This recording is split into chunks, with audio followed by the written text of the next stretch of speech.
नमस्कार दोस्तों, शाम के 7 बज चुके हैं और यूपी तक पर वक्त है मुद्दे की बात का। आज हम बात करेंगे उत्तर प्रदेश के उस हिस्से की जहां पर तमाम सियासी पार्टियों ने अपनी पूरी ताकत लगा रखी है, यूं तो पूरे उत्तर प्रदेश में, लेकिन पश्चिमी उत्तर प्रदेश में खास तौर पर पिछले कुछ महीनों में हम तमाम पार्टियों, चाहे वो मायावती हो, चाहे वो बीजेपी हो, चाहे वो अखिलेश जयंत का गठबंधन हो, तमाम पार्टियों के सियासी कार्यक्रमों पर, पॉलिटिकल एक्टिविटीज पर नजर डालेंगे तो हम देखेंगे कि पश्चिमी यूपी में पूरी ताकत तमाम पार्टियों ने झोंकी है। लेकिन पश्चिम का असली प्लेयर है कौन? पश्चिम का असली प्लेयर 2024 के चुनावों में बहुत अहम भूमिका निभाने वाला है। दरअसल कल हम अपने इसी कार्यक्रम में सी वोटर, जो कि देश का एक जानी मानी संस्था है चुनावी विश्लेषण और पोस्ट पोल सर्वे के लिए और प्री पोल सर्वे के लिए भी, वो साल भर सर्वे करते हैं। तो सी वोटर के जो संस्थापक एडिटर हैं यशवंत देशमुख, उन्होंने हमारे कार्यक्रम में एक अहम बात कही। उन्होंने ये कहा कि असली प्लेयर जो है पश्चिम का, वो जयंत चौधरी है। बीजेपी को ज्यादा खतरा जयंत चौधरी से महसूस होना चाहिए, अखिलेश यादव से भी ज्यादा खतरा। उन्होंने अपने इस बात को समझाने के लिए क्या तर्क दिया, सबसे पहले मैं वही आपको सुनवाता हूं। सुनते हैं यशवंत देशमुख ने क्या कहा था।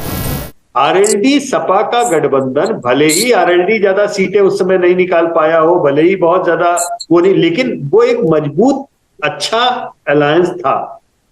जितना पश्चिमी उत्तर प्रदेश ने आपने जितनी भीड़ रैलियों में देखी, वो जयंत की भीड़ थी, वो समाजवादी पार्टी की भीड़ नहीं थी। पूर्वी उत्तर प्रदेश में, मध्य उत्तर प्रदेश में जो समाजवादी पार्टी की भीड़ थी, वो समाजवादी पार्टी की खुद की। पश्चिम में उनका मसल उतना ज्यादा नहीं था जितना आपको दिख रहा है, लेकिन शायद समाजवादी पार्टी को ज्यादा सीट छोड़नी चाहिए थी आरएलडी के लिए पश्चिमी उत्तर प्रदेश में। क्योंकि जो कारण उसका यही है कि कोर वोट आरएलडी का वो सपा के कैंडिडेट को वोट डालने को तैयार नहीं था, जबकि भाजपा को हराने के लिए सपा का वोटर आरएलडी के कैंडिडेट को वोट डालने के लिए तैयार। ऐसे में अगर आरएलडी को सीटें ज्यादा छोड़ते तो हो सकता है कि 15-20 सीटों का और भी ज्यादा इंपैक्ट शायद हो गया हो, लेकिन आरएलडी के लिए या जयंत के लिए कम सीटें छोड़ना ये शायद बहुत समझदारी का निर्णय नहीं। तो सुना आपने, यशवंत देशमुख कह रहे हैं कि अगर अखिलेश यादव ने 33 सीटों से ज्यादा सीटें दी होती 2022 के विधानसभा चुनाव में जयंत चौधरी की पार्टी को, तो नतीजे और ज्यादा उनके हक में होते। उनकी इस बात को पश्चिमी यूपी की कौन सी पॉलिटिक्स सपोर्ट करती है उस पर हम बात करेंगे, लेकिन पिछले कुछ महीनों पर अगर आप नजर डालें तो 2022 के विधानसभा चुनाव में कागज पर लगता है कि 33 में से 8 ही सीटें जीती जयंत चौधरी ने, लेकिन अगर आप उनका माइक्रोस्कोपिक एनालिसिस करेंगे तो जयंत चौधरी की पार्टी की अहमियत समझ में आती है। इसके बाद जो और ज्यादा बड़ी बात की खतौली का उपचुनाव हुआ, जो कि बीजेपी की सीट थी, उस विधानसभा के उपचुनाव में जयंत चौधरी ने कह सकते हैं कि अकेले दम पर अपने कैंडिडेट को जिताया।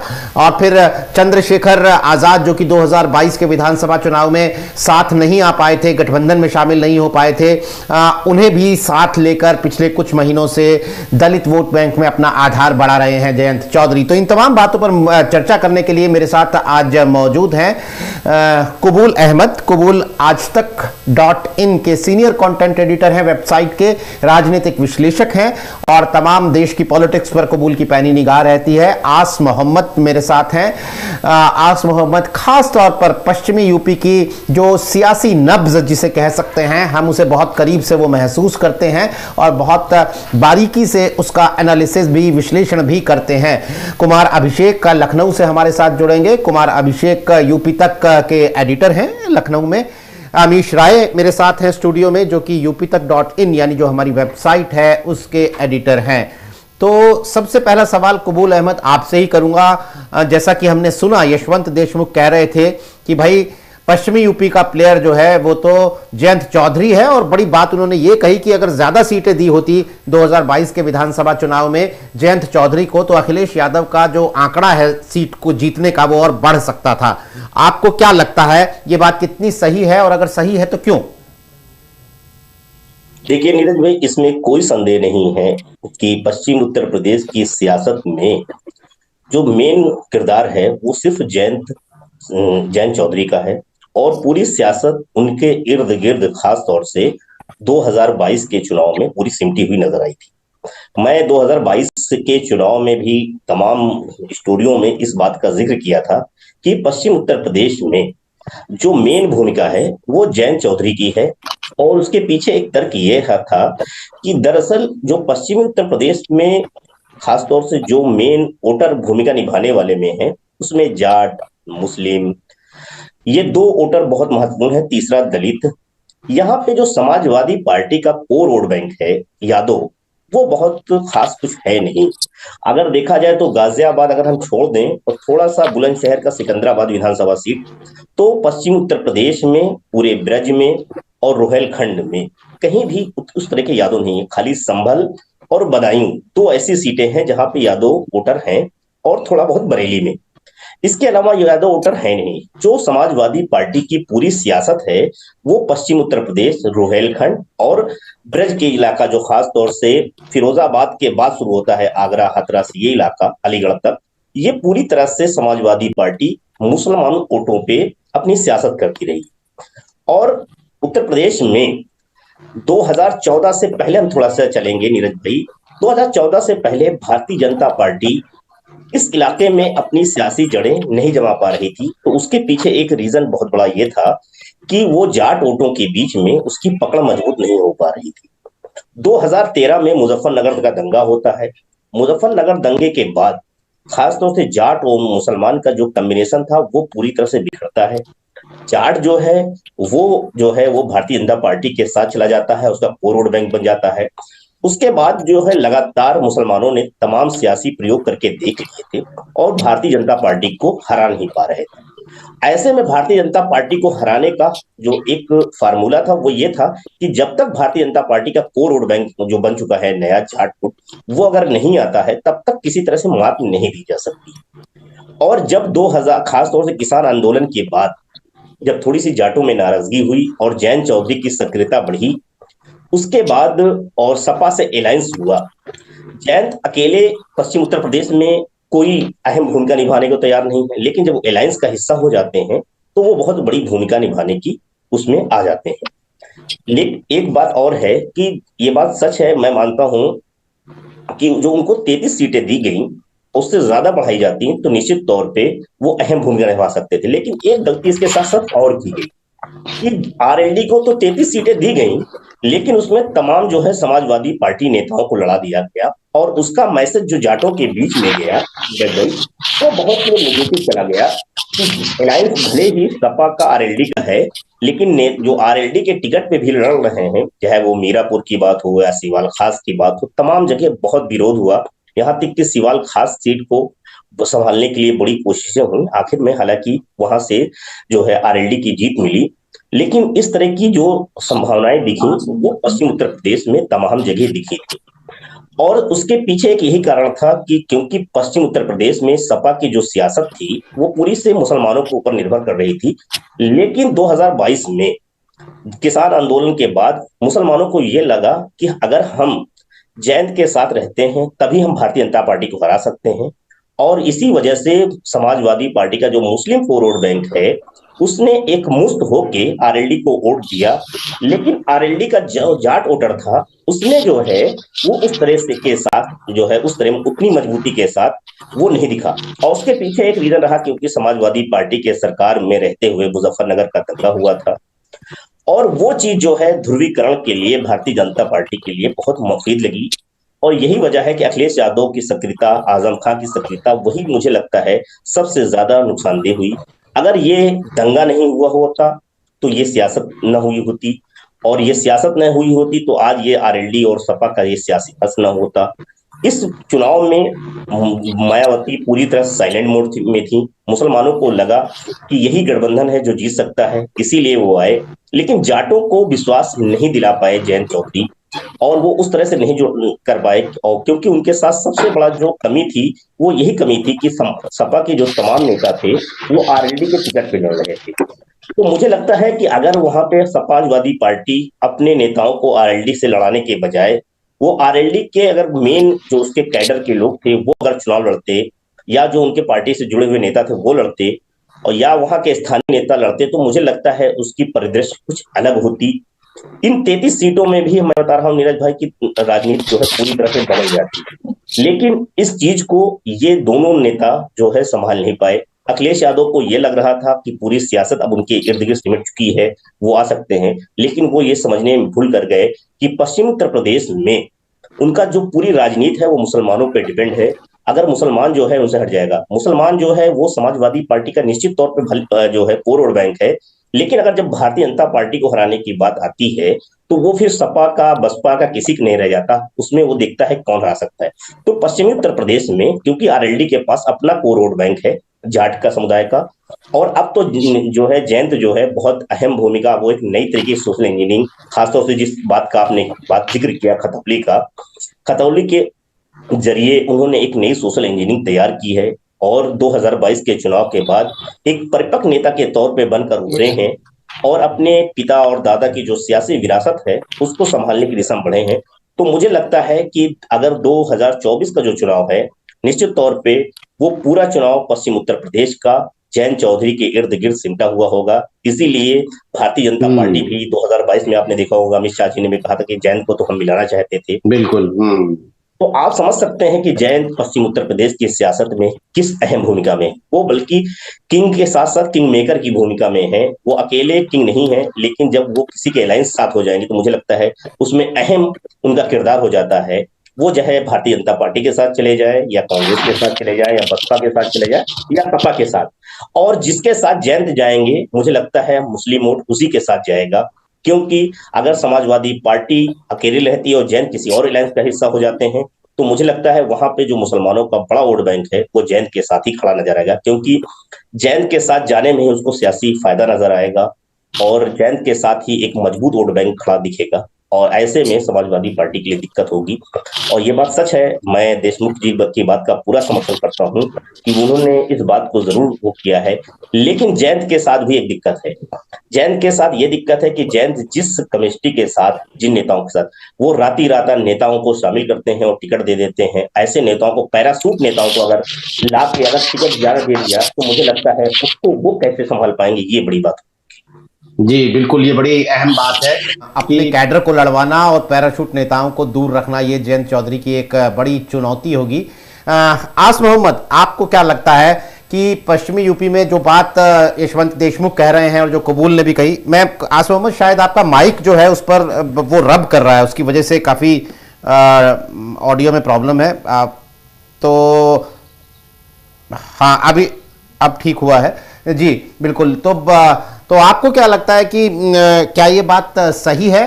खैर, हम अगर 2022 के विधानसभा चुनावों में जो गलतियां हुई अखिलेश यादव से और जयंत चौधरी से, अगर हम ये माने कि वो उन गलतियों से सबक लेंगे, खतौली के बाद क्या वाकई जयंत चौधरी का कद और बढ़ा है? और लोकसभा चुनाव में नरेंद्र मोदी जहां पर पोस्टर बॉय होते हैं बीजेपी का, वहां पर जयंत चौधरी पश्चिमी यूपी में बीजेपी को टक्कर देंगे? देखिए नीरज जी, एक तो यशवंत देशमुख जी जो कह रहे हैं वो बात बिल्कुल ठीक है। चूंकि सी वोटर का अपनी एक विश्वसनीयता रहती है तो उनके ग्राउंड पे लोग भी होंगे और वहीं से उनको जानकारी पहुंची होगी, तो मैं तो उसके साथ सहमत हूं। और बहुत गहराई से जो है वो कुबल अहमद साहब ने भी जो है इसका आगे बढ़ाया, इस बात को डिटेल में समझाया।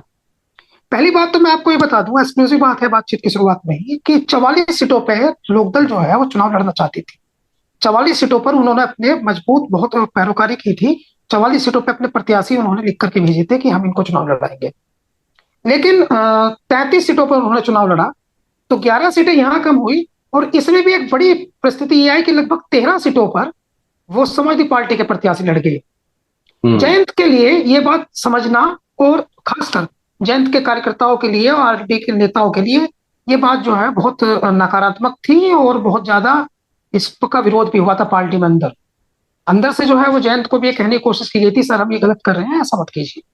लेकिन कई बार ऐसा होता है जिसको हिकमत अमली कहते हैं, कबूल भाई समझते हैं कि हिकमत अमली के तहत वो जयंत ने उस समय उस बात को स्वीकार किया और दब करके समझौता किया।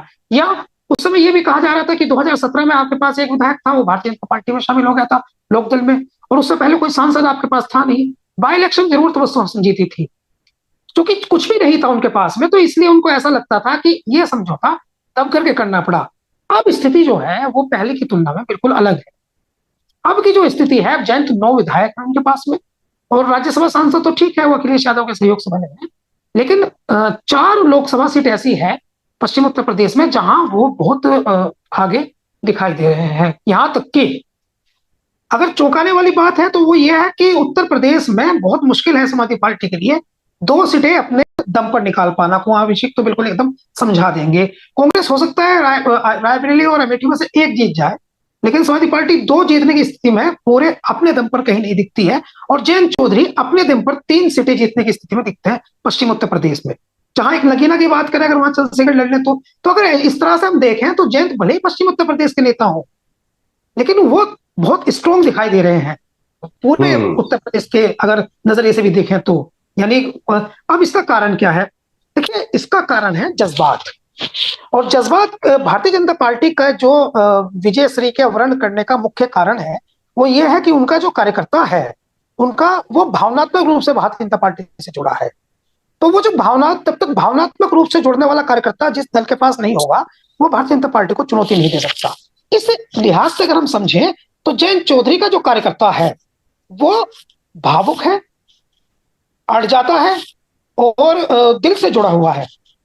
उसको जो है वो कार्यकर्ता कमजोर नहीं है, वो कार्यकर्ता बढ़िया से कंपेनिंग करता है, अच्छे से जो है वोटर्स को बूथ पर लेके आता है, चुनाव लड़ना जानता है, लड़ाना जानता है, और अपने साथ में अपने गांव के दूसरे जहां भी वो रहता है दूसरे लोगों को प्रभावित कर ले जाता है अपने साथ वोट दिलाने में। इसका प्रैक्टिकल जयंत चौधरी ने कई जगह कर दिखाया है। जयंत चौधरी में जो सबसे बड़ा बदलाव आया है वो 2 घटनाओं से आया है। पहली घटना तो वो थी हाथरस की, जहां पर उन पर लाठी पड़ी थी, जिसके बाद से बहुत भावना की लहर बह गई। नहीं, लेकिन आसम मोहम्मद साहब, ये हम इस पाएंगे कि आखिर ये जयंत चौधरी की पॉलिटिक्स और मैच्योर पॉलिटिक्स हमें कब से दिखनी शुरू की, वो मोड़ कौन सा था, हम इस पर आते हैं। आपसे ये सवाल मुझे लेना ही था अगले राउंड में। कुमार अभिषेक, मैं आपसे जानना चाहता हूं कि जिस तरह से हमारे पहले दोनों मेहमानों ने बात कही है, तो क्या आप लखनऊ में बैठकर और करीब से अखिलेश यादव की पॉलिटिक्स को देखते हुए क्या आपको लगता है कि अखिलेश यादव भी इस बात को समझेंगे और वो जो बिग ब्रदर का जो एक ऑरा होता है विधानसभा चुनाव की तरह उसे छोड़कर जयंत चौधरी को जो एक अहमियत, माकूल अहमियत देंगे लोकसभा चुनाव में? क्या आपको लगता है ऐसा? देखिए, उन्हें देना पड़ेगा, अगर नहीं चाहेंगे तो भी उन्हें देना पड़ेगा। इसलिए देना पड़ेगा क्योंकि 2024 के चुनाव में एक तो मोदी के चेहरे पर चुनाव होगा, और अगर प्रधानमंत्री मोदी जब खुद मैदान में होंगे तो ऐसी स्थिति में जो 24 की जो परिस्थितियां हैं वो 22 से अलग होंगी। भावनात्मक तौर पर भी अगर आप देखें तो वो विधानसभा और पार्लियामेंट के चुनाव अलग होंगे। इसमें अगर कोई भी दल अगर ये सोचेगा कि मेरी चले और मैं जो तय करूं वही हो, तो चुनौती देना बड़ा मुश्किल हो जाएगा। आज मैं छोटी सी बात कहता हूं, कई दिनों से ये चर्चा चल रही है कि कांग्रेस को लेकर के समाजवादी पार्टी क्या करेगी, क्यों समाजवादी पार्टी बहुत कीन नहीं है कांग्रेस पार्टी के साथ गठबंधन को लेकर के।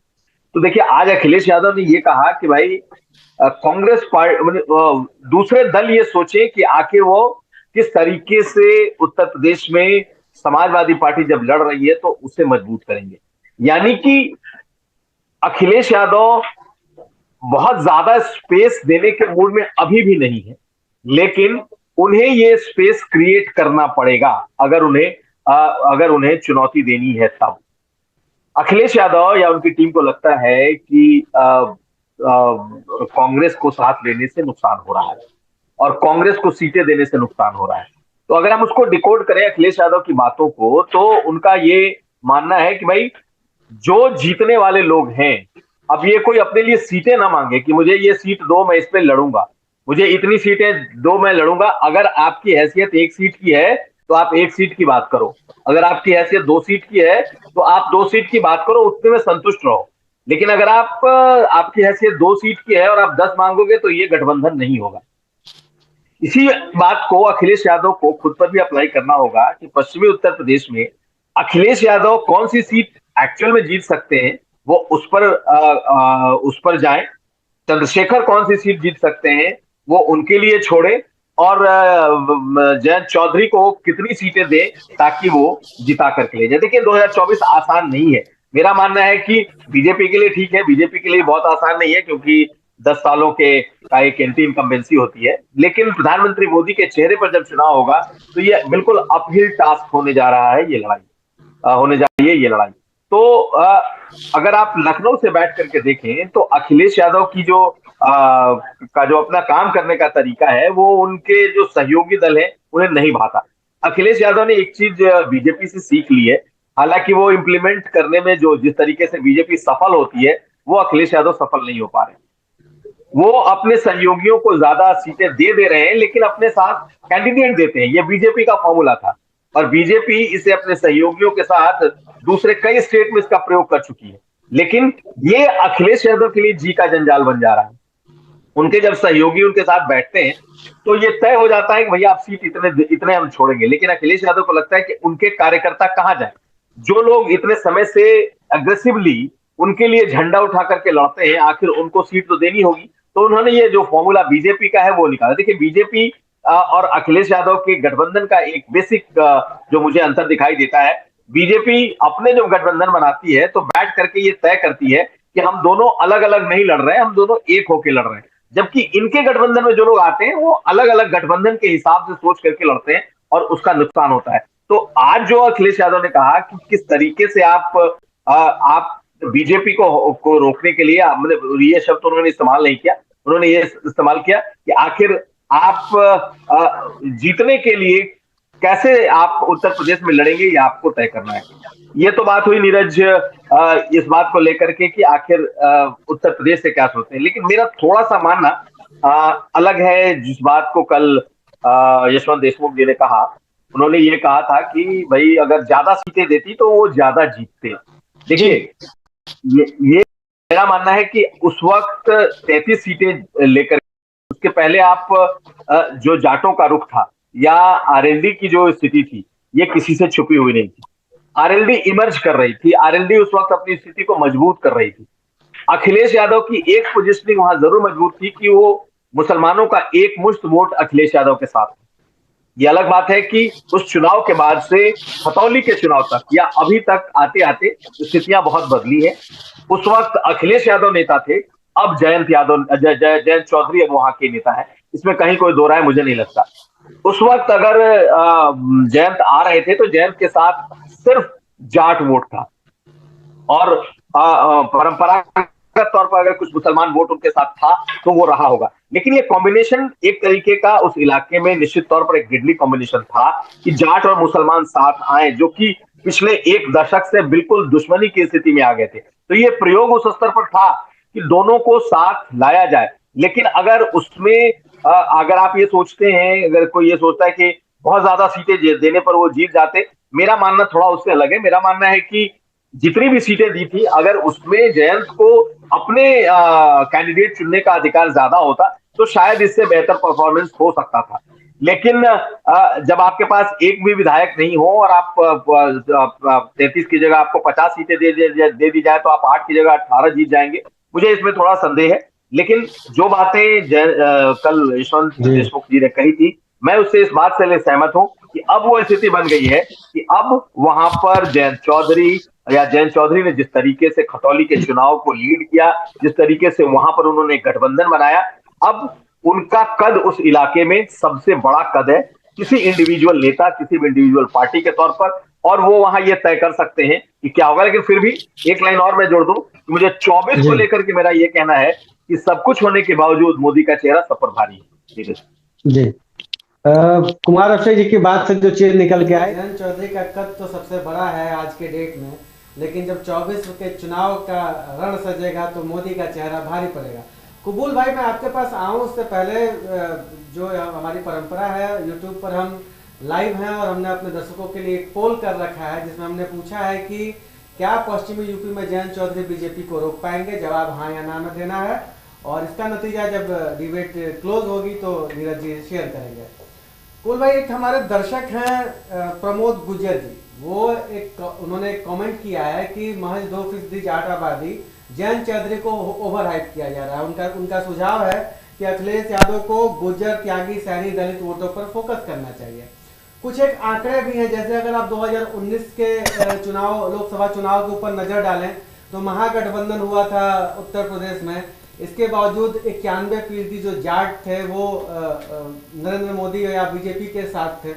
2022 के चुनाव की हम अगर बात करें तो 2022 में सपा गठबंधन को 33% जाट वोट मिला था, जबकि इसी सपा गठबंधन को 2017 में 57% जाट वोट मिला था। यानी जयंत के आने के बावजूद जो 57% का फिगर था वो 33% हो गया।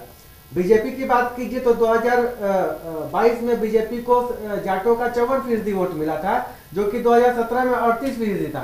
यानी जयंत बीजेपी के साथ नहीं थे, बीजेपी के खिलाफ थे, तो भी बीजेपी अपना वोट शेयर जाटों में बढ़ा ले गई। ये तो मोटा मोटी एक आंकड़ा है। तो क्या वास्तव में जयंत चौधरी को ओवरहाइप किया जा रहा है? सवाल ये है जो हमारे दर्शक ने पूछा।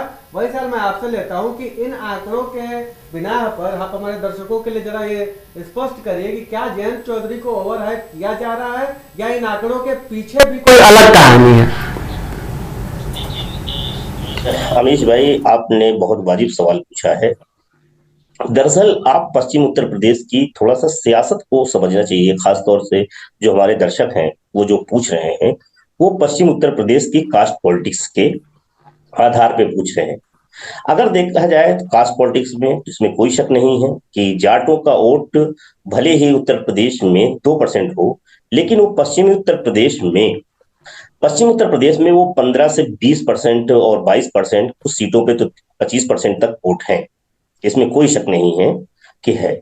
अगर कोई समुदाय 25% वोट है तो निश्चित तौर पे उस इलाके में, इसीलिए जैन को पूरे उत्तर प्रदेश के नजरिए से नहीं देखा जा रहा, जैन को सिर्फ वेस्टर्न यूपी के नजरिए से देखा जा रहा है, जाट बेल्ट के नजरिए से देखा जा रहा है।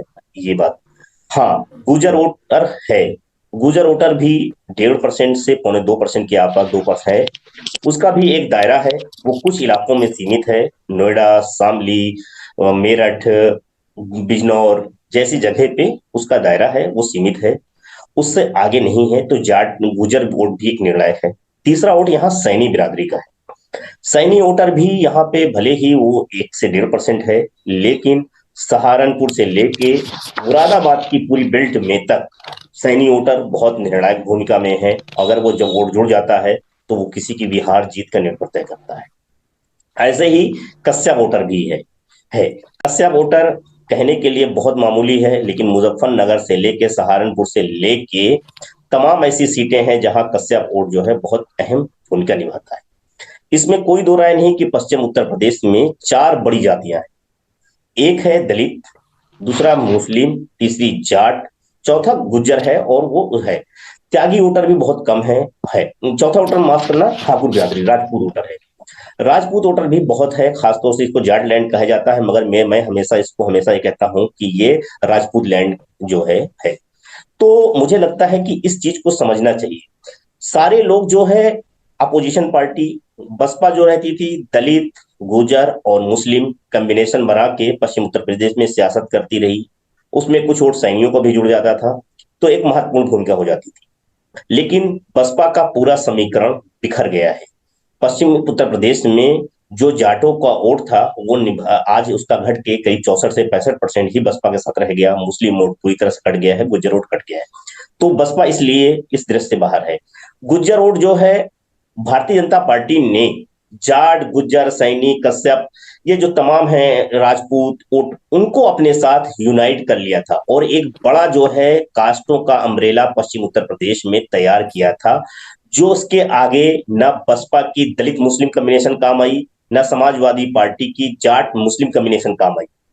तो जब तक इस कॉम्बिनेशन के जो भारतीय जनता पार्टी ने तमाम जातियों का सोशल इंजीनियरिंग बनाया है, खासतौर से पश्चिम उत्तर प्रदेश में, उसको नहीं तोड़ पाती। ये बात सही है, लेकिन वो तब टूटेगा, मुझे लगता है कि उसको जयंत ने बहुत अच्छे से तोड़ा है, और उसको तोड़ा है खासतौर से खतौली में जब उन्होंने गुर्जर कैंडिडेट उतारा, और गुर्जर कैंडिडेट को उतार कर उसमें जाट, मुस्लिम, दलित, गुर्जर, इस कॉम्बिनेशन से एक मजबूत कॉम्बिनेशन बना के और भारतीय जनता पार्टी को से वो सीट छीन लेते हैं, और भारतीय जनता पार्टी सत्ता में रहते हुए उस सीट को नहीं बचा पाती। यहीं से जयंत चौधरी की सोशल इंजीनियरिंग को और जब पूरे इस उपचुनाव में जयंत ही इस पूरे चुनाव को लीड किया है, यहाँ पे अखिलेश यादव की कोई रैली नहीं हुई, अखिलेश यादव को यहाँ आने नहीं दिया, अखिलेश यादव ने खास तौर से कोई मैसेज नहीं दिया। तो मुझे लगता है जयंत अकेले कैसे हैंडल करते हैं, उन्होंने उपचुनाव में जीत ये मैसेज दे दिया। और आप देखेंगे मैनपुरी भी, ये लोग कहेंगे कि मैनपुरी अखिलेश यादव ने जीत लिया। दरअसल मैनपुरी और खतौली दोनों के अलग थे। मैनपुरी का चुनाव जो था वो सिंपैथी का वोट था, मुलायम सिंह के निधन से था, लेकिन खतौली का जो वोट था वो ही सीट है जिसमें वो जो वहां के विधायक की सदस्यता जाती है, वो मुजफ्फरनगर दंगे के सजा याफ्ता है उसमें आरोपी, अब कहना तो नहीं, सजा याफ्ता है जिनकी सदस्यता चली जाती है, हाँ दोषी करार दिए जा चुके हैं। और वही एक ऐसी जगह थी, वहीं से एक तरह से मुजफ्फरनगर दंगे की आंच उठी थी और वो पश्चिम उत्तर प्रदेश के सामाजिक ताने बाने को पूरी तरह से बिखार दिया था। और उसकी जो आग थी उसमें तमाम राजनीतिक पार्टियां झुलस गई थी। और सबसे ज्यादा अगर किसी पार्टी के हाथ जले थे तो वो आरएलडी के हाथ जले थे, क्योंकि आरएलडी की जो सियासत है वो पूरी सियासत जो है जाट मुस्लिम इसी तरह की कॉम्बिनेशन पर रही है, वो बिखर जाती है। इसी का नतीजा है कि 2 लोकसभा चुनाव में चौधरी अजीत सिंह और उनके बेटे जयंत चौधरी दोनों चुनाव हार जाते हैं, और वो भी तब हार जाते हैं जब वो अलायंस का हिस्सा होते हैं। तो ये तो पश्चिम उत्तर प्रदेश की सियासत है। अब बात आती है, ये बात जरूर है, गुर्जर वोट है। समाजवादी पार्टी एक लंबे समय पहले गुर्जरों की सियासत करती रही, लेकिन वो गुर्जरों को लेकर कोई बहुत मजबूत लीडरशिप नहीं खड़ी कर पाई। अखिलेश यादव ने कुछ गुर्जरों को जरूर है अभी बढ़ाया है, जिसमें अतुल प्रधान है और एक जिसको अमरोहा से लड़ाया था, मैं उसका नाम भूल रहा हूँ, वो मेरठ के ही रहने वाले हैं, हस्तिनापुर के, उनको ले जाके लड़ाया था। तो मुझे लगता है ये। दूसरी तरफ जयंत ने एक गुर्जर को लड़ा के और उस सीट पे जहां पे सैनी बाहुल्य सीट थी वहां से लड़ा के और जिता लाते हैं, तो मुझे लगता है ये बड़ा मैसेज जाता है। ये महत्वपूर्ण लाइन है आप जी। जयंत ने जिस तरह की राजनीति किया है, इसीलिए जयंत को विश्वास बढ़ा है। जयंत ने जो भारतीय जनता पार्टी की पिच पे न उतरने के बजाय भारतीय जनता पार्टी को अपनी पिच पे ला रहे हैं। भारतीय जनता पार्टी लगातार ये कोशिश करती रही कि मुजफ्फरनगर दंगे के जख्म को हरा करके वो सियासत करे, लेकिन जयंत चौधरी किसान, नौजवान और जाट गुर्जर इस कॉम्बिनेशन पे खड़े रहे। और यही कॉम्बिनेशन आज भी अगर जयंत की देखें सियासत, तो जवान किसान इसी पे अपनी राजनीति कर रहे हैं। और पीछे भाई इसी पर मैं आस मोहम्मद भाई से एक सवाल ले लेता हूँ, अगर आपकी बात कंप्लीट हो गई हो तो। मतलब यही पे वो अपने सियासत कर रहे हैं। तो पश्चिम उत्तर प्रदेश की सियासत में जयंत जिस तरह से मैच्योर हुए हैं, वो एक मुझे लगता है बड़ी मैसेज है। लेकिन इसके पीछे यही है कि अखिलेश यादव जयंत को पश्चिम उत्तर प्रदेश में वो थोड़ा सा ओपन खुला हुआ मैदान में खेलने नहीं देना चाहते हैं। उनकी लगाम को वो अपने हाथ में रखना चाहते हैं और वो चाहते हैं कि जयंत राजनीति करें, लेकिन वो उनकी शर्तों पर करें, अपनी शर्तों पर न करें। मुझे लगता है यही चीज 2022 में हार का खामियाजा बनी है। अगर इसी तरह का प्रयोग 2024 में हुआ तो वो भी खामियाजा जो है गठबंधन को भुगतना। जी आस मोहम्मद भाई, जैसा अभी कबूल भाई फरमा रहे थे, उन्होंने बड़ी विस्तार से बताया जो हमारे दर्शक के सवाल थे और जो पिछले संदर्भ में उनको रखा गया कबूल भाई के सामने। मेरा सवाल आपसे यही है कि जयंत चौधरी को अगर ओपन हैंड पश्चिमी यूपी में मिल भी जाता है, जो कि खतौली में मिला, अखिलेश यादव प्रचार करने तो नहीं गए, इवन समाजवादी पार्टी का झंडा तक नहीं दिखाई दिया उस उपचुनाव के प्रचार में। मतलब उनको एक तरीके से इस बात का आज़ादी दी गई कि आप अपनी राजनीति खेलिए, आप अपने पास से फेंकिए, और वो राजनीति सफल हुई। लेकिन 2024 में जब नरेंद्र मोदी उतरेंगे प्रधानमंत्री उम्मीदवार के तौर पर, और जब जो भाजपा की जो लाभार्थी नीतियों का जो प्रचार है, अभी से भाजपा शुरू कर चुकी है कि सेल्फी विथ लाभार्थी की मुफ्त अनाज दे रहे हैं, मुफ्त राशन के साथ साथ वो खातों में किसान निधि पहुंचा रहे हैं, तमाम जो लाभार्थी योजनाएं चल रही हैं उनको बीजेपी प्रमोट कर रही है। तो जो जयंत चौधरी वहां पर भाजपा ने जो कबूल भाई कह रहे थे कि भाजपा ने एक वहां जातियों का एक रेनबो बना दिया, गैर जाट और जाट को इंक्लूड करके, लेकिन जयंत चौधरी भी उसी रेनबो एक तरह के सोशल इंजीनियरिंग की कोशिश कर रहे हैं कि वो अपने विधायकों से कह रहे हैं कि अपने विधायक निधि का 50% हिस्सा आप दलित, अनुसूचित जाति, जनजाति, इस तरह के लोगों पर खर्च कीजिए। तो क्या आपको लगता है कि जिस लाभार्थी ताकत से बीजेपी बसपा की सोशल इंजीनियरिंग को ध्वस्त कर चुकी है, सपा की सोशल इंजीनियरिंग को ध्वस्त कर चुकी है, उसके सामने जयंत की ये सोशल इंजीनियरिंग 24 में चलेगी? देखिए, एक पश्चिम उत्तर प्रदेश में एक कहावत है कि दो लोग झगड़ा कर रहे हैं और जाट जो है वो अपनी बुग्गी घोड़ा बुग्गी पे जा रहा है। तो वो उनसे पूछता है कि भाई तुम झगड़ा क्यों कर रहे हो, तो तुम्हें क्या मतलब है। तो वो उनकी लड़ाई छोड़ के उनके बीच में कूद जाता है कि मुझसे ही लड़ाई है, यानी दूसरे की लड़ाई अपने सर ले लेता है। तो ये बात यहाँ कहने का ये उद्देश्य है कि वैकल्पिक राजनीति का दौर है, और अगर मायावती जी की इंजीनियरिंग को फेल किया जा सकता है, अखिलेश यादव की इंजीनियरिंग को फेल किया जा सकता है, तो जाट जो है वो ऐसी मानसिकता का है कि वो विकल्प की राजनीति को जयंत चौधरी को इसलिए प्रमोट कर रहा है कि वो नरेंद्र मोदी अगर फिर से प्रधानमंत्री बनते हैं, उनका जो पूरे देश में हो रहा है जो सबसे मजबूत दिखाई भी देता है, और हारते भी नहीं दिखाई दे रहे हैं, तो ठीक है, वैसी परिस्थिति बनती है तो ठीक है। लेकिन अगर हम इस लेवल पे अपना नेता बना लें तो हमें इसमें क्या नुकसान है। और अगर ऐसी परिस्थिति बनती है कि भारतीय जनता पार्टी की सरकार में भी वो भविष्य में शामिल हो जाए तो इसमें भी क्या नुकसान है। तो ये वाली चीज जो है वो मैं कम से कम ये मानता हूं कि जयंत चौधरी जो हैं वो फ्री हैंड रहेंगे तो वो इसी का फायदा मिलेगा।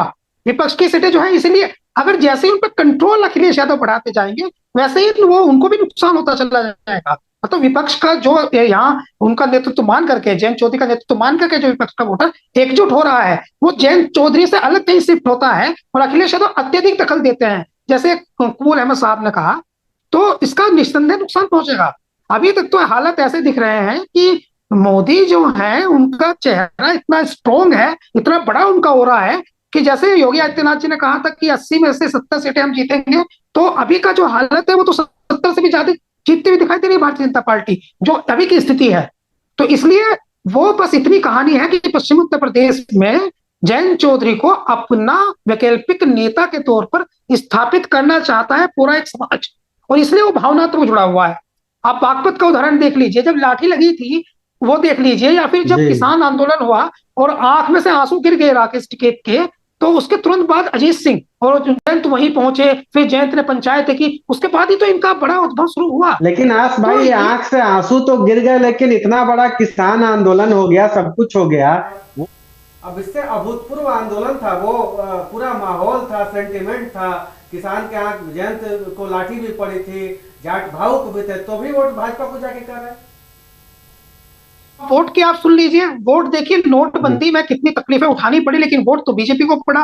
अब उसके बाद लॉकडाउन में कितनी तकलीफें उठानी पड़ी लेकिन वोट जो है वो तो लॉकडाउन के बाद भी, जिसकी संभावना बहुत समझी जा रही थी कि नहीं पड़ेगा बीजेपी को, लेकिन उसके बाद भी बीजेपी को पड़ा।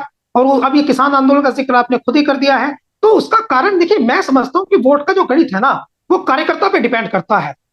कार्यकर्ता का जो पावर बीजेपी के पास है वो किसी और दल के पास नहीं है। और जयंत चौधरी भी इसलिए मजबूत दिखाई देते हैं कि भले ही कुछ जिलों में सही, उनके पास बीजेपी की टक्कर का कार्यकर्ता है। जी जी, तो मैं अगला सवाल कुमार रफीकी आपसे लेता हूँ। कबूल भाई ने बात में कहा कि जयंत चौधरी को फ्री हैंड देने के अखिलेश मूड में नजर नहीं आ रहे कि वो जयंत चौधरी को फ्री हैंड देंगे। ऐसे में बड़ा सवाल यह है कि अगर ऐसा नहीं हुआ, जयंत को अपनी सियासत नहीं करने दी गई, जिसकी आशंका कबूल भाई जता रहे हैं, तो क्या 2024 तक जयंत अखिलेश के साथ रहेंगे? ये सर्टेन है, क्योंकि कुछ इस तरह की जो चर्चाएं उभर कर सामने आ रही हैं कि अखिलेश यादव सपा, बसपा और कांग्रेस को साथ नहीं लेंगे, तो एक अलग तरीके का, जैसा राजभर कभी कभी कहते पाए जाते हैं कि कांग्रेस भी अच्छी थी, बसपा भी अच्छी थी, अब बसपा को तो हमारा वोट ऐसे ही ट्रांसफर हो जाता है, तो जयंत भी अच्छे हैं, तो ये जो नए तरीके का एक समीकरण क्या उत्तर प्रदेश में नहीं बन सकता है अगर अखिलेश ने फ्री हैंड जयंत को नहीं दिया तो? और इसको लेके लखनऊ में क्या कुछ चल रहा है, क्या कोई नई सूचना, नया डेवलपमेंट?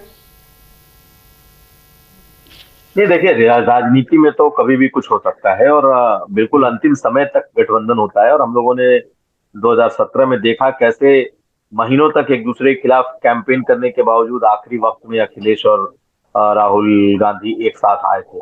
कब नुकसान हुआ, फायदा हुआ, इसकी चर्चा हम कर सकते हैं। लेकिन अगर पश्चिमी उत्तर प्रदेश में अखिलेश उनको फ्री हैंड नहीं दिया गया तो वो चले जाएंगे। मुझे लगता है इससे कहीं ज्यादा ये स्थिति है कि दूसरे दल पर भरोसा कितना है।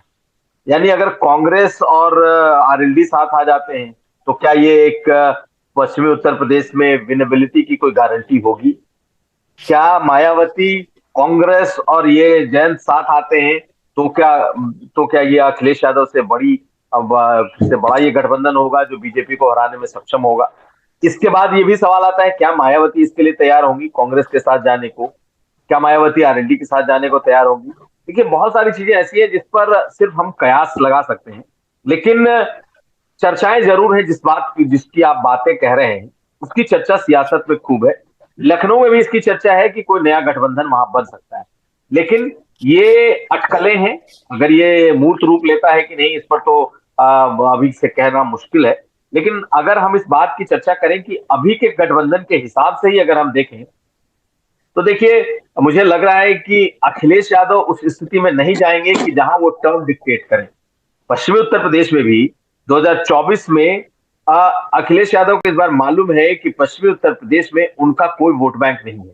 मुसलमानों को छोड़ दिया जाए तो कोई ऐसा वोट बैंक नहीं है जो एकदम से उनके साथ शिद्दत से जुड़ा हो। और अगर जिस तरीके से कुबुल जी कह भी रहे थे कि मुस्लिम के लिए वो वोट बैंक सपा का नहीं है, वो ऐसा वोट बैंक है जो बीजेपी को हराने के लिए जो खड़ा हो जाएगा उसके साथ बड़ी तादाद में वो जुड़ जाएगा। लेकिन इसके बावजूद समाजवादी पार्टी का अपना एक लोकल इन्फ्लुएंस कह लीजिए या मुस्लिम इन्फ्लुएंस कह लीजिए, वो है जिसकी की तादाद अच्छी है।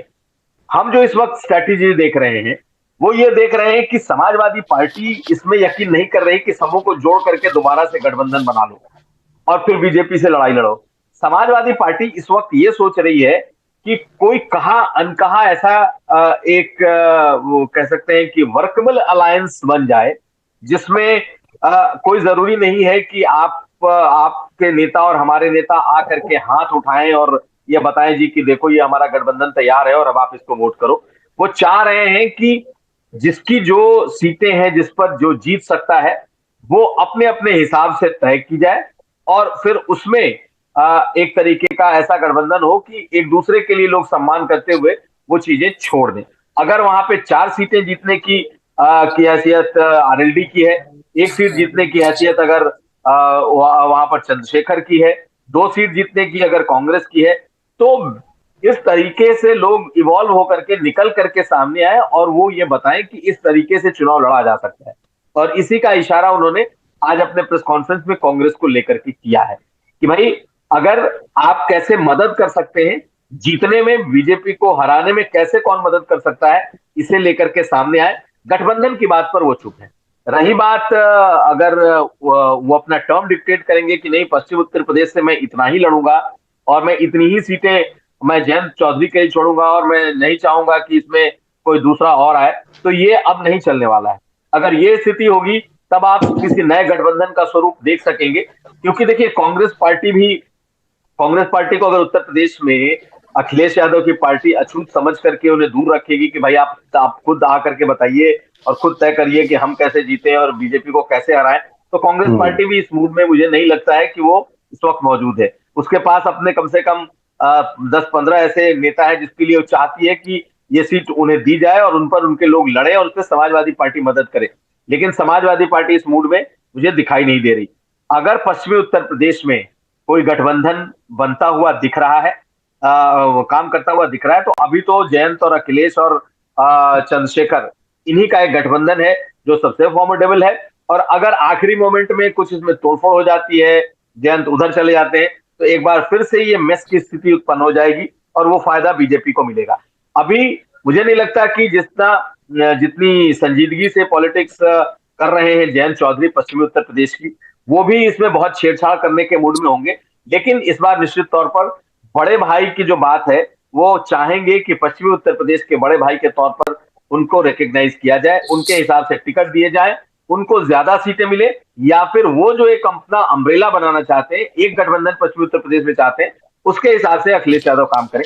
अब देखना यह है कि अखिलेश यादव अपने कार्यकर्ताओं, अपने नेताओं का कितना दबाव झेल पाते हैं, वो गठबंधन की तरफ बढ़ते हैं उस तरफ, या वहां बड़े भाई की भूमिका में रहते हैं। अभी इस बारे में कुछ भी कहना थोड़ा जल्दबाजी हो जाएगा। बिल्कुल। कबूल भाई, ये बात की और जयंत की रणनीतियों की तो बहुत बात करते हैं, लेकिन अगर हम 2019 के चुनाव पे नजर डालें तो कुछ लोग बोलते हैं कि 16 सीटें विपक्ष ने जीती थी, तो भाई क्या खास बात है, 64 सीटें तो बीजेपी जीत गई। लेकिन खास बात यह है कि अगर हम मेरठ, सहारनपुर, मुरादाबाद की 14 सीटों की बात करें तो यहां पर 14 में से 7 सीटें बीजेपी हार गई थी। तो इसीलिए ये जो पश्चिमी यूपी है, इसके बाद बीजेपी धर्मपाल सैनी को लेकर आई, भूपेंद्र चौधरी को अध्यक्ष बना दिया।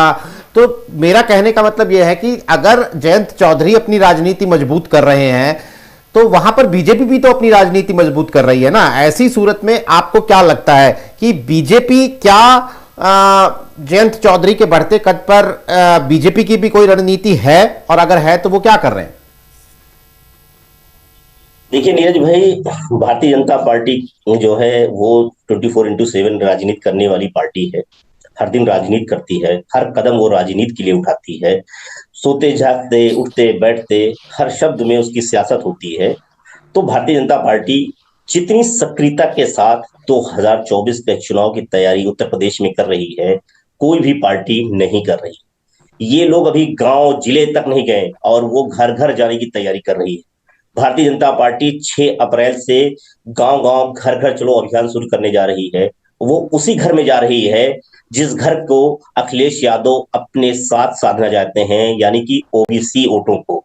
ओबीसी के लिए वो काम करने जा रही है। और सिर्फ वो ओबीसी ऐसा नहीं है कि वो यादव, कुर्मी और पाल इनके घर जा रही है, वो ओबीसी के पसमानदाओं के भी घर जा रही है। उसके लिए भी पश्चिम उत्तर प्रदेश में पसमानदाओं नेता की अभी बैठक हुई है, जिसमें तय हुआ है ये।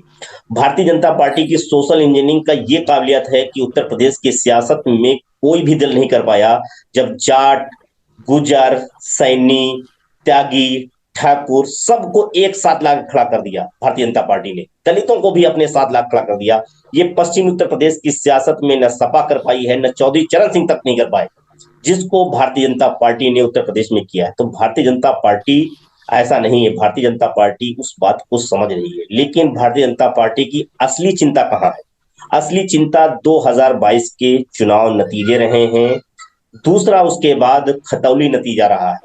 2022 के चुनाव में जिन सीटों की आप नीरज भाई 14 सीटों की बातें कर रहे हैं, अगर 2022 के नतीजे देखें तो उन्हीं 14 सीटों पे भारतीय जनता पार्टी सबसे ज्यादा हारी।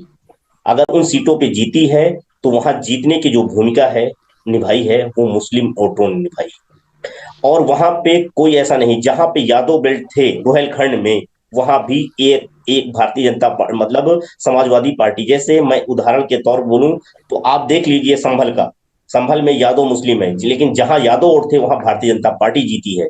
वहीं पे आप बदायूं चले जाइए, जहां से धर्मेंद्र यादव आते थे, उन बदायूं की जिले के नतीजे आप देख लेंगे नीरज भाई, तो वहां पे आप नतीजे से साफ जाहिर होगा, जहां पे मिला के यादव मुसलमान 50% के आसपास पहुंचता है, उन इलाकों में भारतीय जनता पार्टी ने जीत का परचम फहराया है। तो मुझे लगता है कि भारतीय जनता पार्टी की सोशल इंजीनियरिंग और मजबूती बहुत है।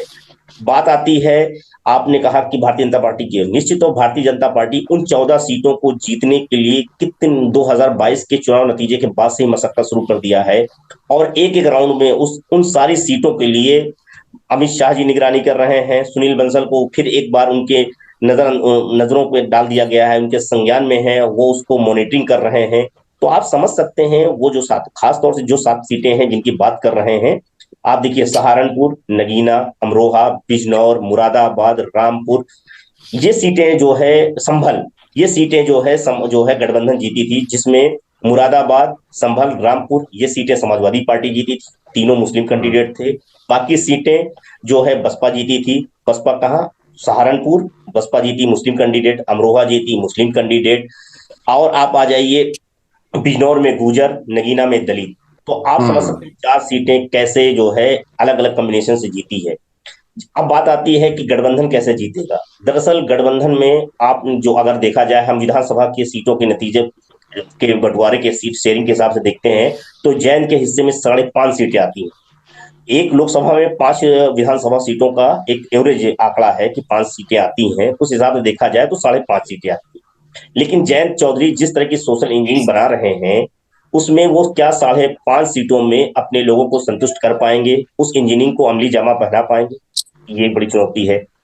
अब आता है कि जाट कहाँ कहाँ कितनी सीटों पे है, तो वो मुझे लगता है कि ऐसी पश्चिम उत्तर प्रदेश और ब्रज और रुहेलखंड की मिला के करीब 10 सीटें ऐसी हैं जहां पे जयंत एक अहम भूमिका निभा सकते हैं।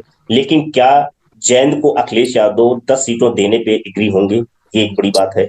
दूसरी चीज ये है कि अखिलेश यादव जाति जनगणना की बात कर रहे हैं, जयंत भी कर रहे हैं, लेकिन समाजवादी पार्टी जमीन पे अभी उस तरह का काम नहीं कर रही है जिस तरह से जो है भारतीय जनता पार्टी जमीन पे काम कर रही है।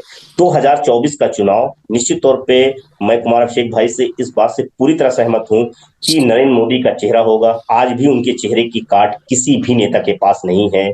उस वक्त प्रधानमंत्री बनाने की बात होगी। अखिलेश यादव न पीएम के कैंडिडेट की रेस में अपने आप को पेश कर रहे हैं।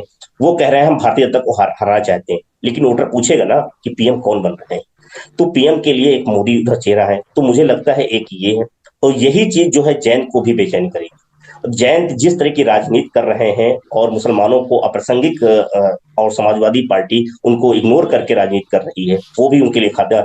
जबकि भारतीय जनता पार्टी उस वोट को, भले ही उसको चुनाव नहीं लड़ना चाहती, उसको प्रतिनिधि नहीं देना चाहती, लेकिन उसके वोट को हासिल करने के लिए तमाम कोशिशें कर रही है और मैसेज दे रही है। लाभार्थी योजनाएं तमाम जो है वो मुझे लगता है कि वो सारी चीजें इस चुनाव में निर्णायक रहेंगी 2024। हाँ, लेकिन एक बात जरूर है कि अगर 2022 के चुनाव नतीजे जो बताते हैं उसमें 27 ऐसी सीटें हैं जिसमें से 10 सीटें पश्चिम उत्तर प्रदेश की हैं, और जहां पे जो है वो गठबंधन खासतौर से सपा आरएलडी इनको बढ़त मिली हुई है। और यही वजह है कि यही चीज भारतीय जनता पार्टी को बेचैन कर रही है। और गुर्जरों का वोट अगर जिस तरह से समाज खतौली में मिला है, क्या उसको जयंत अपने साथ बरकरार रख पाएंगे? अगर उसको बरकरार रखने में काफी हद तक सफल हो जाते हैं तो भारतीय जनता पार्टी के लिए उत्तर प्रदेश में अपने पुराने नतीजों को, 67 सीटों को मैं कहूंगा, उसको दोहराना बहुत बड़ी चुनौती हो जाएगी। क्योंकि आप देखेंगे कि एक नया फार्मूला पूर्वांचल के लिए भी बनता जा रहा है। जिस तरह से कल जेडीयू की कार्यकारिणी में धनंजय सिंह को, हालांकि पिछली बार भी उनको महासचिव बनाया गया, लेकिन केसी त्यागी को हटा के जौनपुर सीट के लिए धनंजय सिंह जितने अहम किरदार हैं, क्योंकि धनंजय सिंह जब चुनाव लड़ते हैं तो वहां पे वो भारतीय जनता पार्टी का जो कोर वोट बैंक है, ठाकुर वोट बैंक मैं कहूंगा खुले तौर पे, वो वोट बैंक उस वक्त भारतीय जनता पार्टी के साथ नहीं, धनंजय सिंह के साथ खड़ा होता है। और जौनपुर के जो समीकरण है वहां पे अगर देखेंगे तो वो बहुत निर्णायक हो सकता है। तो मुझे लगता है इस तरह की भी चीजें आपको आने वाले समय में दिखेंगी। ये बात जरूर है, कुमार अभिषेक भाई बात कर रहे थे, अखिलेश यादव जिस तरह की राजनीति करना चाहते हैं कि वो चाहते हैं कि तमाम दल जो है पश्चिम उत्तर प्रदेश की सियासत में अखिलेश यादव को खुला मैदान दे दें। मुझे लगता है न इस पे कांग्रेस राजी होगी, आरएलडी भी इस पर राजी नहीं होगी। आरएलडी ये जरूर मानेगी कि उत्तर प्रदेश में अखिलेश यादव बड़े भूमिका में हो, लेकिन पश्चिम उत्तर प्रदेश में जयंत चौधरी चाहेंगे कि हम बड़े भाई की भूमिका में रहें। और यही चीज जो है अखिलेश यादव क्या इस पे एग्री होंगे? मैं बार बार ये कह रहा हूं कि अखिलेश यादव, क्योंकि पश्चिम उत्तर प्रदेश में अखिलेश यादव का पूरा राजनीति जो है वो गुर्जर और मुसलमानों पर निर्भर करता है। और अगर वो जयंत को खुला मैदान छोड़ देते हैं और खुला जयंत को लड़ने के दे देते हैं और जयंत मजबूत हो जाते हैं तो 2027 में जयंत की और ख्वाहिशात बढ़ जाएंगी और जयंत और एग्रेसिव हो जाएंगे। और वो चीज कहीं ना कहीं जयंत, अखिलेश यादव को लगता है वो उनकी सियासत में आने वाले समय में रोड़ा बन सकते हैं। इसीलिए वो उसकी लगाम जयंत की अपने हाथ में रखना चाहते हैं और अपने ही नेताओं को सपा के सिंबल पे लड़ाना चाहते हैं। ये तो कोई मुझे लगता है कि इस रणनीति पर अखिलेश यादव को दोबारा सोचना चाहिए। एक छोटा जवाब मैं आपसे चाहूंगा आस मोहम्मद, की पॉलिटिक्स की बात करते हैं तो चंद्रशेखर का जिक्र भी जरूर होना चाहिए, क्योंकि पिछले कुछ महीनों में चंद्रशेखर के साथ अखिलेश यादव ने बहुत नजदीकियां बढ़ाई हैं और दलित वोटरों को लेकर उन्होंने अपनी पार्टी के अंदर भी एक तरीके से कहते हैं कि नया काम करना की शुरुआत की। जैसे उन्होंने अपने विधायकों को कहा कि भाई अपनी विधायक निधि का एक बड़ा हिस्सा आप दलितों के ऊपर खर्च कीजिए। तो आपको क्या लगता है, एक छोटा जवाब, कि चंद्रशेखर जो है क्या वो कोई भूमिका निभाने की स्थिति में अब आ पाए हैं या फिर चंद्रशेखर अभी भी सिर्फ एक पोस्टर बॉय है?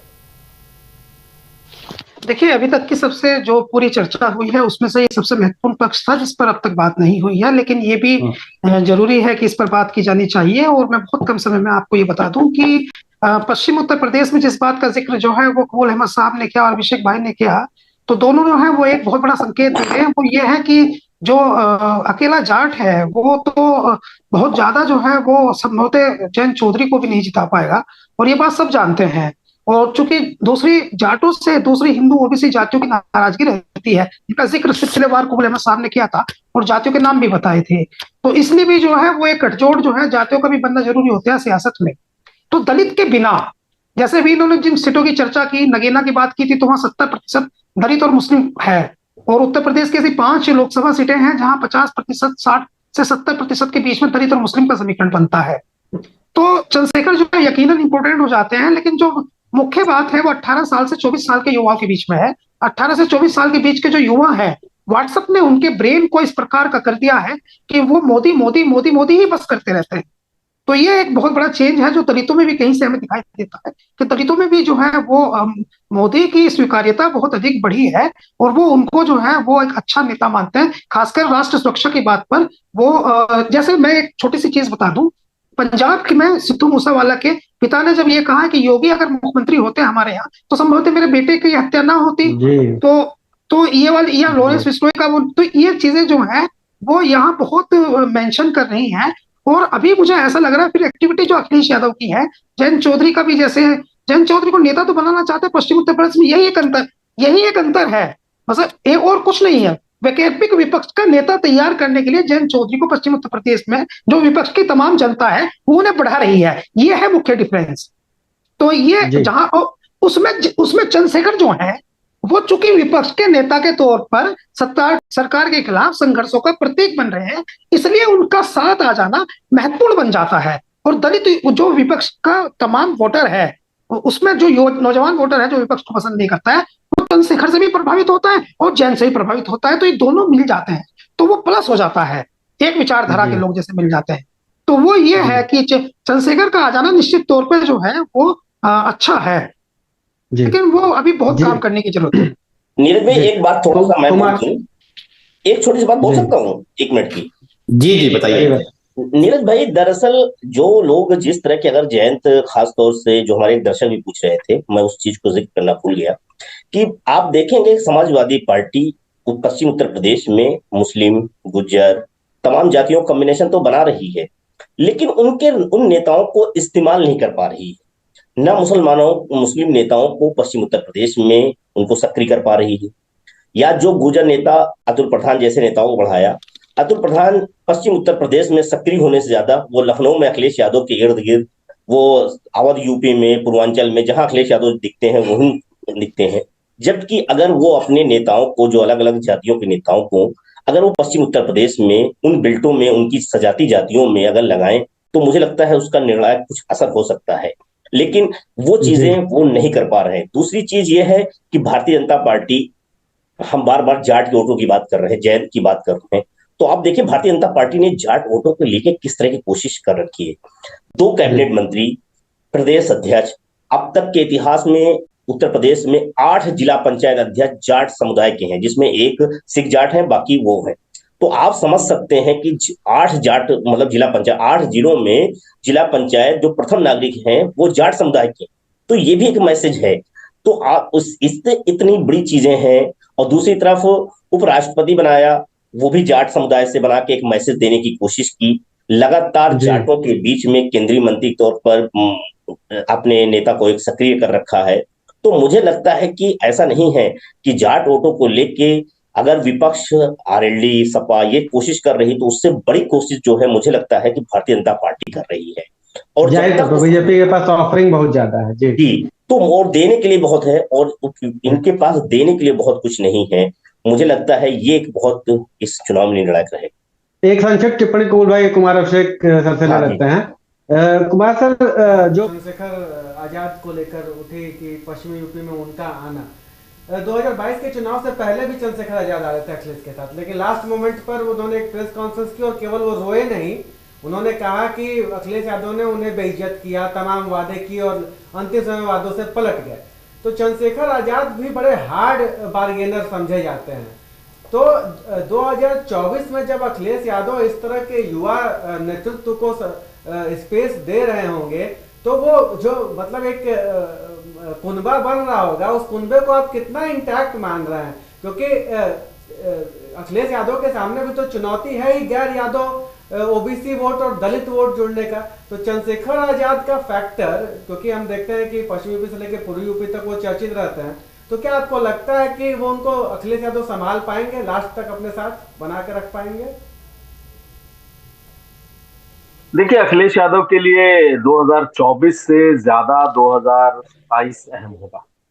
2024 में अखिलेश यादव अपनी पूरी शक्ति लगा दें और मोदी को हराने की कोशिश करें, मुझे इसमें शक।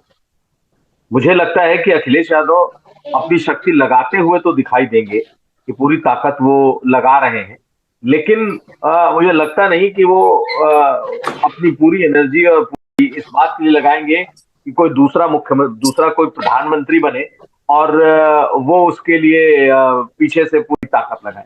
देखिए, मुझे लगता है कि वो 2024 में खुद को भी बचाने की एक ऐसी लड़ाई लड़ेंगे जो उन्हें 2027 में मदद करे।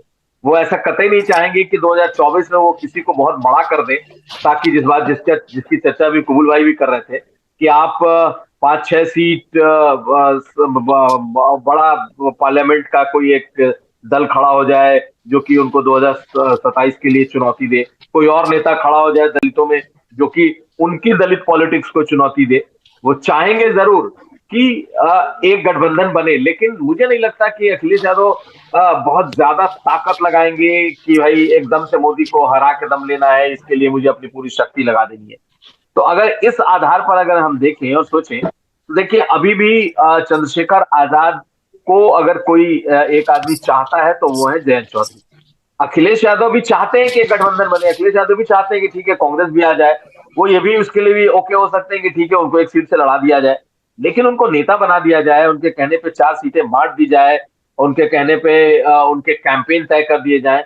मुझे लगता है कि इन सब से वो फिलहाल बचेंगे, क्योंकि 24 उनका टारगेट नहीं है, 27 उनका टारगेट है, और वो अपनी सियासत, अपना जो जिसको कहते हैं ना कि शतरंज की चाल, अपनी गोटियां वो खुद तय करना चाहते हैं।